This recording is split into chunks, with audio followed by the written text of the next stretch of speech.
Alright guys, welcome back, and in this video I am going to talk to you about a few easy ways that you can defend against man-in-the-middle attacks. Now, the biggest recommendation I have is just never to use free public Wi-Fi. I mean, even if you go into some place and you're like, okay, they have a nice long, maybe a WPA passphrase and their WPS pin is inactive, this looks like a pretty secure network. Even if you think it's a secure network, you still have no idea who is managing that router, that access point. It could be some dude and he can just be waiting there, waiting to claim your sensitive information. So if you use public Wi-Fi, then at least do not use it with your sensitive information, and I mean your bank account login, your email login, so on and so forth. Now, for those of you who need to use public Wi-Fi, there's just no way around it, maybe you do for your job, then these are a couple of things to look out for. First of all, whenever you go to a sensitive page, such as a login page, you need to make sure that it has a valid HTTPS certificate. Now, on the website that we made in the last video, you saw that whenever we went to www.bacon.com, it wasn't the real bacon.com, so we're never going to see one of those nice green certificates, and I'll show you guys what they look like. So this is the Bank of America webpage right here, and this is from my phone, and this is from the tablet.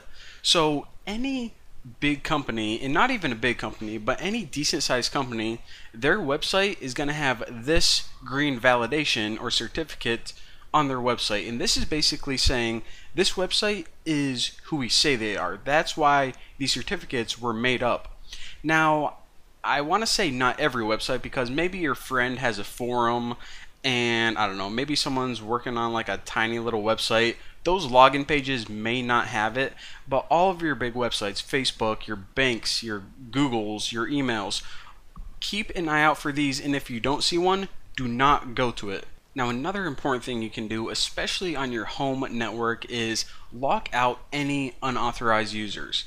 And you do so by using the techniques that we learned before. Make sure you have a really strong passphrase. Make sure that you disable WPS. And as you continue watching this series, you're going to learn about more vulnerabilities and how you can fix them.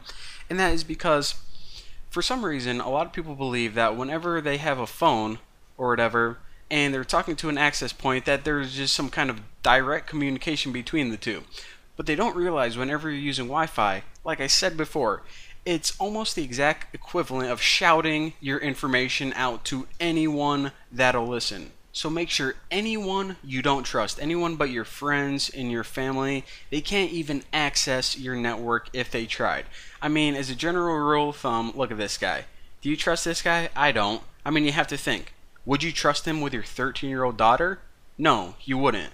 So why would you trust him with your Wi-Fi network, which is even more important? Because you know that this guy is just going to be like, oh, I'm an old guy. I just want to get on my iPhone and check my doctor's appointment.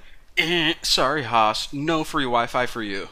And as we continue this series, I'm going to be explaining, like I said, a bunch of different things that you can do to protect yourself and your network against man-in-the-middle attacks, such as DNS spoofing.